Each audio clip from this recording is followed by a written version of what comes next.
नमस्कार। अरावली पर्वत श्रेणी की तारागढ़ पहाड़ी की ढाल पर स्थित है एक अनूठा शहर अजय मेरू, जिसे आज हम सब अजमेर के नाम से जानते हैं। राजस्थान की आध्यात्मिक नगरी या यूं कहें कि रूहानी राजधानी माना जाता है अजमेर, जो सभी धर्मों के लोगों का आस्था केंद्र होने के साथ ही गुलाब के फूलों और पान की खेती के लिए मशहूर है। अजमेर जिला मुख्यालय से करीब 12 से 14 किलोमीटर दूर है तीर्थ नगरी पुष्कर। कहते हैं शास्त्रों में पुष्कर को 5 तीर्थों हरिद्वार, कुरुक्षेत्र, गया और प्रयाग में सबसे पवित्र माना गया है। इसीलिए इसे कहा जाता है तीर्थ राज। ये अनादि सिद्ध क्षेत्र है, नित्य तीर्थ है। सृष्टिकर्ता ब्रह्मा की यज्ञ स्थली, ऋषि मुनियों की तपोभूमि है पुष्कर। पुष्कर अर्थात ऐसा सरोवर जो पुष्पों से बना हो। असुर से युद्ध के समय ब्रह्मा जी के हाथ से एक कमल पुष्प घाटी में गिरा और उस स्थल पर एक झील का निर्माण हुआ। यही है पुष्कर सरोवर। इसके चारों तरफ है 52 पावन घाट। ऐसा माना जाता है कि दुनिया का एकमात्र ब्रह्मा मंदिर है पुष्कर ब्रह्मा मंदिर। अनादिकाल से हर साल यहाँ कार्तिक पूर्णिमा के दौरान मेला लगता है, जिसमें देश विदेश से लाखों की संख्या में श्रद्धालु पहुँचते हैं और सभी घाटों पर उमड़ पड़ता है पवित्र स्नान के लिए श्रद्धा का सैलाब। इस साल 1 नवंबर से शुभारंभ हुआ पुष्कर मेले का। मुख्यमंत्री अशोक गहलोत ने मेला मैदान पर झंडारोहण कर इसकी शुरुआत की।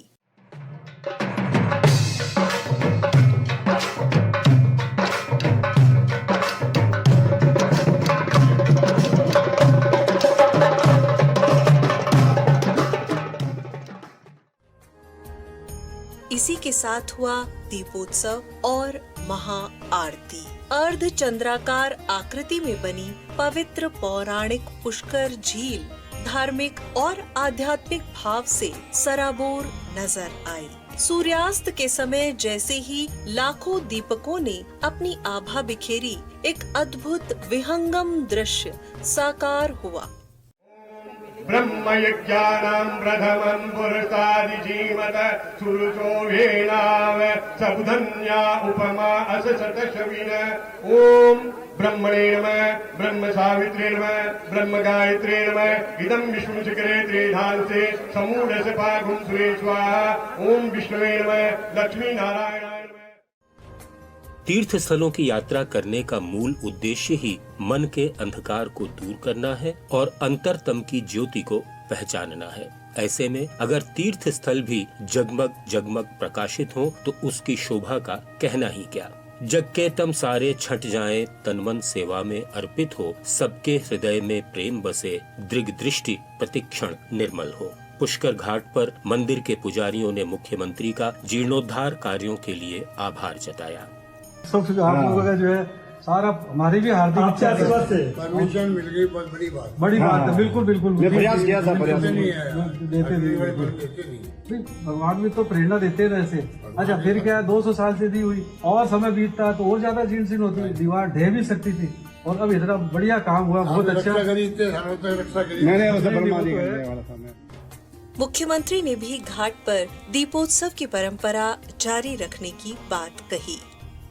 पूरे समाज के तमाम संतों ने मुझे कहा है कि आजादी के बाद पहली बार आज जो नजारा देखने को मिल रहा है, ये पहली बार ऐसा व्यवस्था की गई है। इसके लिए मैं और जो पुष्कर तीर्थराज में जो आज पावन धाम में जो व्यवस्था की गई है 1,25,000 दीपक का दान हुआ है, ये अपना आप एक नया इतिहास बनाया है। और मैं उम्मीद करता हूँ कि अब एक बार अच्छी शुरुआत हुई है तो मैं पूरे समाज के अध्यक्ष जी को तमाम छात्रों कहना चाहूँगा, अब ये जो आर व्यवस्था है इससे दूसरों तरफ हमेशा अच्छी व्यवस्था होती जाए और श्रद्धालु आते हैं उनको एक प्रकार से सुकून मिले यहाँ करके, ये हम सबकी भावना रहेगी। ये व्यवस्था आने वाले वक्त में करते जाएंगे, ये मैं आपको विश्वास दिलाता हूँ।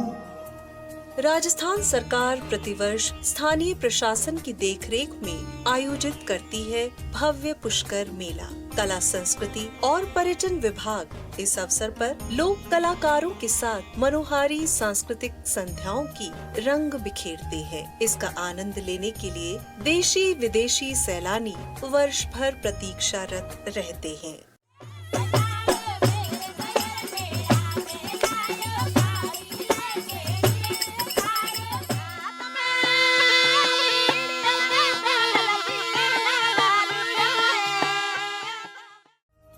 पहाड़ियों की गोद में बसे और रेत के विशाल धोरों के बीच पुष्कर मेले की छटा ही अनूठी है।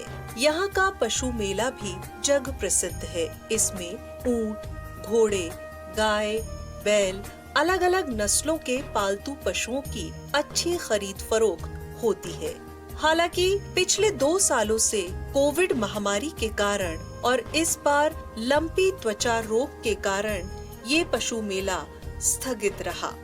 बात चाहे आस्था और अध्यात्म के रंगों की हो या फिर हो लोक संस्कृति की उत्सव धर्मिता की, बात चाहे मेला मैदान पर बिखरी रोमांचक प्रतियोगिताओं के आनंद की हो या हस्तशिल्प उत्पादों के कलात्मक संसार की, चले आइए तीर्थराज पुष्कर।